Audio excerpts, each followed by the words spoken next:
when people talk, listen, man, I'm going to raise that red flag. This narrative, especially after 1 year. 1 year. One bad year. It's one big splash move. And because I don't think people understand how much cap space we can create. Alex, I want to ask you, because you're a very humble person. And I'm never going to be right about anything. Yeah. I was right. Hey, y'all. Back. As you can tell, I have my mic in front of me instead of my little headphones, my Bluetooth headphones, because I left my charging case in the Uber to pickleball tonight. So this is how it's going to be for a little bit. So we'll see how the sound is. I don't know. I haven't used the mic in a long time. I know you're supposed to have like this little thing over top of it to stop the like hard T's and P's and all that kind of stuff. So hopefully it's not that bad, but we'll see. So I have some bad news because I started doing research on the likelihood of us getting a wide receiver in free agency. And I went back. And the only two people that were starters for the Panthers that I found in like the last 20 years were DJ Chark and Adam Thielen. And that's it. Like, that's it. Like, we traded for Ted Ginn. We traded for Robbie Anderson. We traded for Deontay Johnson. So two things that immediately came to my mind is, one, that we aren't attractive to anyone. And I'll go into why I think that is.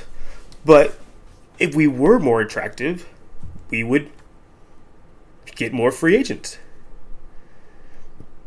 And two, the only difference that I saw between the coaches that we had and with Frank Reich is that he's been a head coach before, which makes a ton of sense.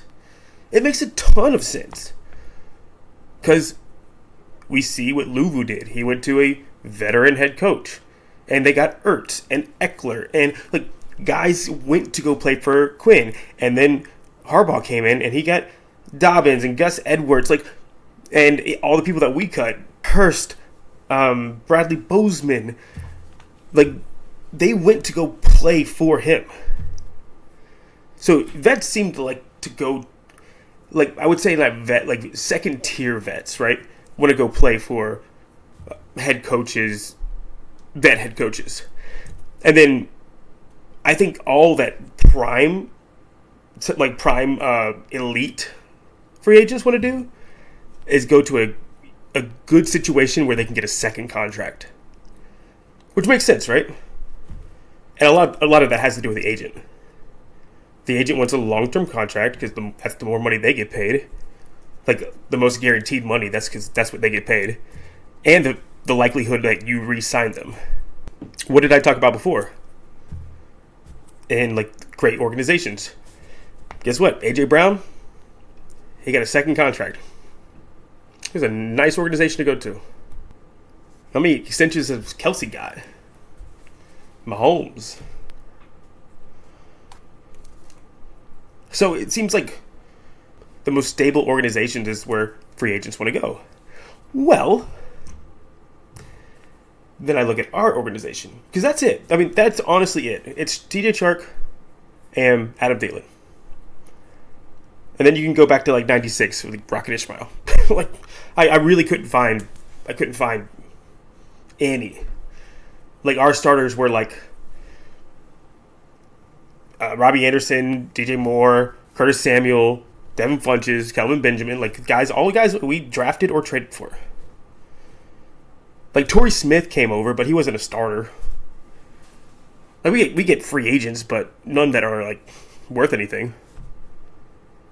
But Wright came in and got former Pro Bowler Adam Thielen, former Pro Bowler DJ Chark, former Pro Bowler Miles Sanders. Like, And they were productive in their previous places, and they came here and they weren't.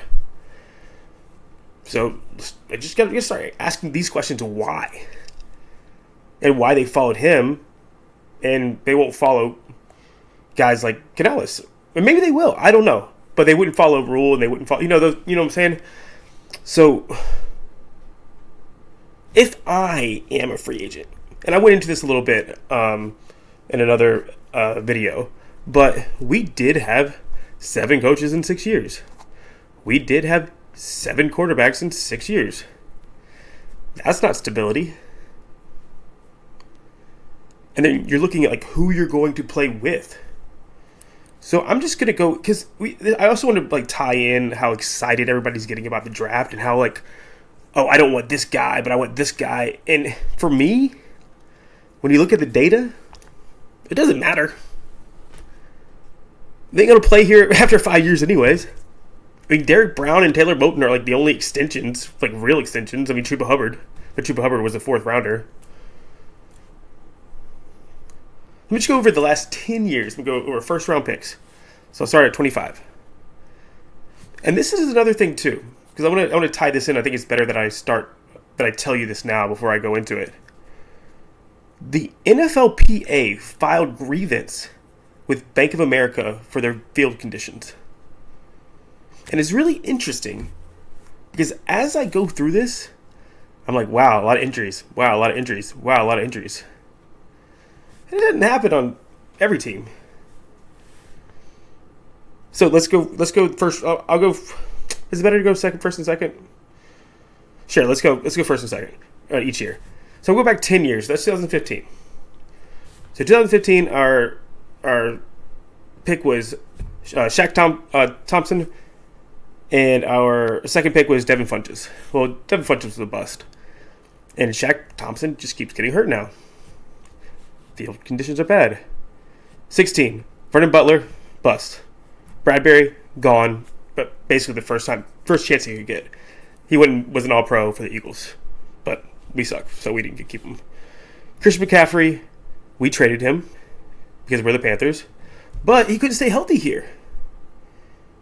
He played 10 games in 2 years. So we were, in my opinion, we were right to trade him.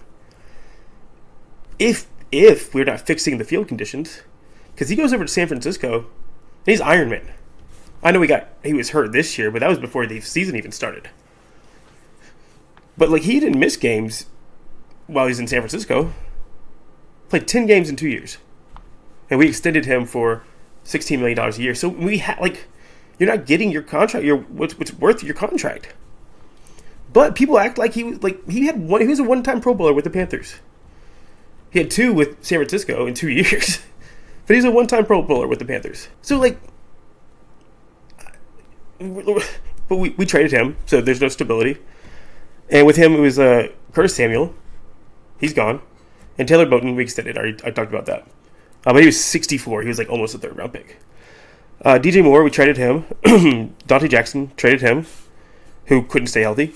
Brian Burns, traded him. Little, he's gone. He was a bust. Derek Brown, he's hurt.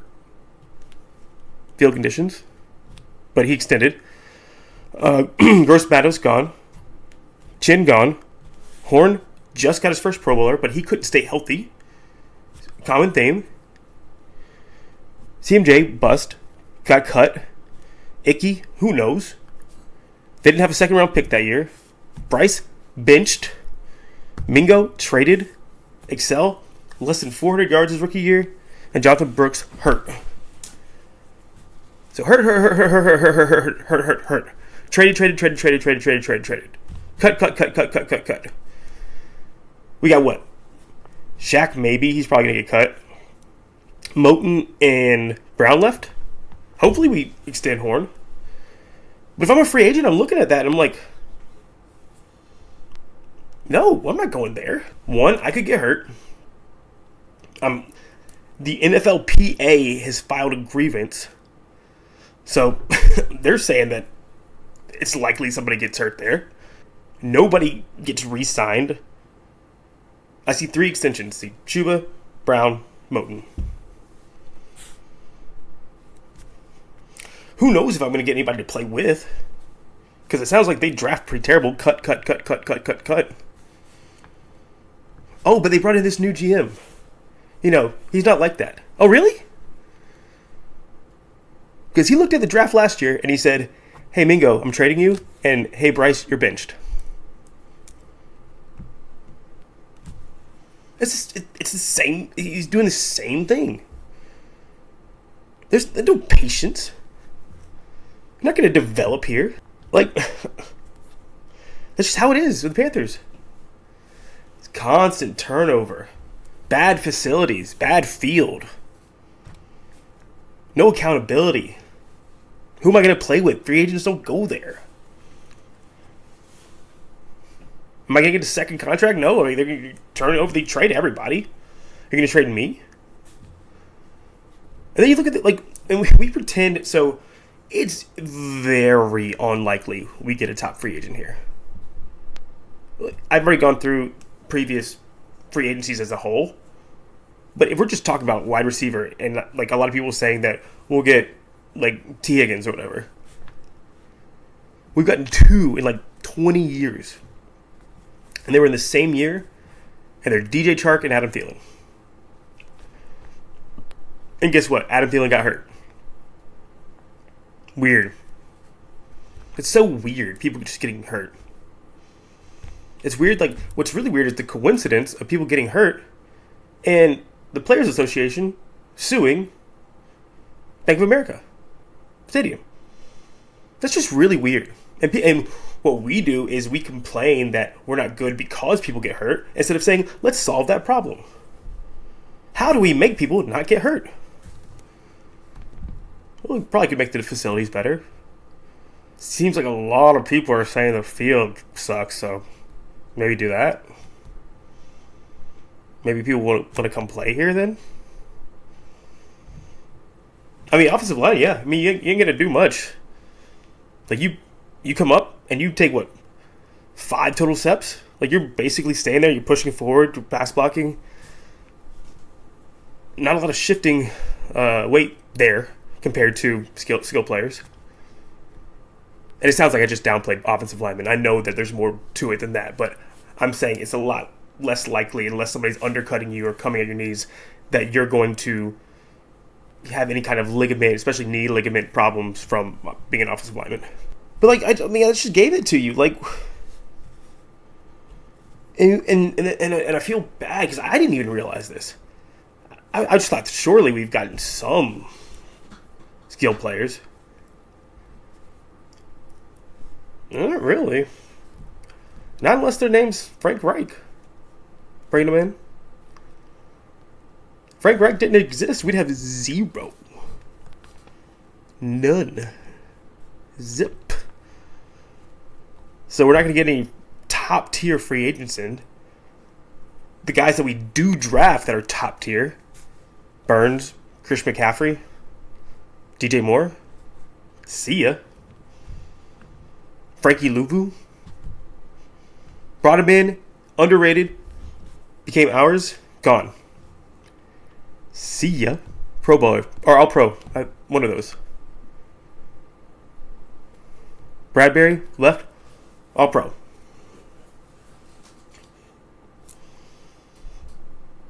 Oh no, but we're gonna, we're changing our ways. We're gonna keep people now. We're gonna extend them. Oh really? Jonathan Mingo had 16 games? Had better production last year than Xavier Legette. And I'm not saying he's a better player, but I'm saying there's something there.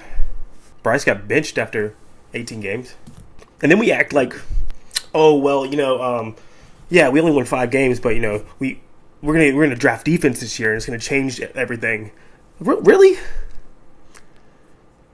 We've had 4 Pro Bowlers out of all these guys. 4, right? We've had Brian Burns, J.C. Horn, Derek Brown, and CMC. CMC was the only kind of real game changer, and he had 1,086 total yards and 7 touchdowns, 2 fumbles. But other than that, J.C. Horn got hurt. Weird. He had 5 tackles the whole year and 1 interception. Brian Burns had 25 total tackles the whole year. And Derek Brown had 34 total tackles the whole year. The rookies ain't coming in and changing anything. Or they haven't. None of these guys came in and made an immediate big impact. And we're like, saying, oh, if this guy just like drops to here, then we get them, and then we're gonna take off. No, we've shown 20 years of incompetence. And big incompetence the last 8 years, 7 years with Tepper? God, just look at it since Tepper. Just since Tepper. So we're going back to 2018. So we go, Moore's first round pick is traded. Dante Jackson's second round pick traded. Brown is hurt. YGM gone. Chin gone. Horn got hurt every year until this year. Thank God he's a Pro Bowler. TMJ cut. Icky definitely not living up to his draft status. Bryce benched 2 games in his second year. Mingo traded. Brooks hurt. Excel less than 400 yards. Our top 2 picks ain't... I know people are excited about the draft. And hopefully we get a generational player.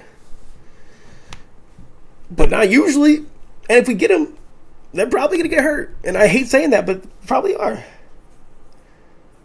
And usually, if it's a receiver and they go to a bad organization, they ain't changing anything. Not immediately. I mean, look at the top 3 this year. Marvin Harrison Jr. No, didn't do anything really. Neighbors, Giants were terrible. Adunze didn't do much. Garrett Wilson, they've been a 7-win team every year since he's been there, except for this year. Terry McLaurin just now is getting to go to the playoffs. And I've already told you what a corner, edge rusher, and a defensive tackle who are all Pro Bowlers come here and do first year. Not much. And they're not going to get a lot of free agents to come play with them. So, the only way you can, in my opinion, that we can change this organization is the Dan Campbell way. They couldn't get anybody. Nobody wanted to go there. Nobody wanted to go there. And Dan just changed the culture. He changed Jared Goff. He got big bullies on the offensive line. He got a dog in Amon-Ra St. Brown. He got 2 running backs that were pretty underrated. People scoffed at the Gibbs, including me, draft. Him getting drafted that high. And Montgomery getting that. Montgomery and the Bears, we weren't that good. He had a big payday by running back standards. He changed the... And now people want to go there. CJ Gardner-Johnson went there. DJ Chark went there before he came here. I think that's what we got to do. It's like... Understand, know thyself, know who you are. It would be the most...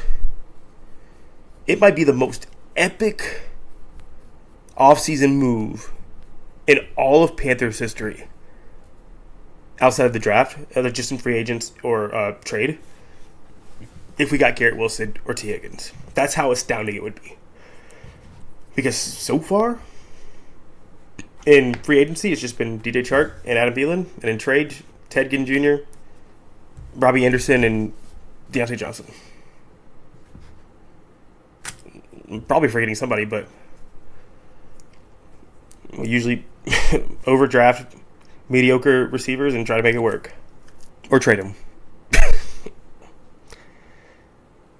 God, I wish I just did this without having to be a downer. I really do. I really want to say positive things, but I'm just giving you this historical path of the Panthers. Because you got to think that these aren't just guys deciding. Their agents are doing almost all the talking. And their agents are guiding these guys in the process, right? And unless these guys are I definitely want to go to Carolina, these agents are you ain't going to Carolina. One, you could get hurt. 2, you're probably going to get traded. 3, you're not going to get a next contract. And I'm trying to get paid. So I want to send you to an organization where it's much, much more stable than 7 head coaches in 6 years.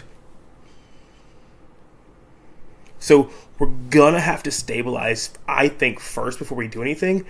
And trading Mingo and then benching Bryce probably ain't a good start. But it's early. We'll see. Who knows? Who knows? I don't.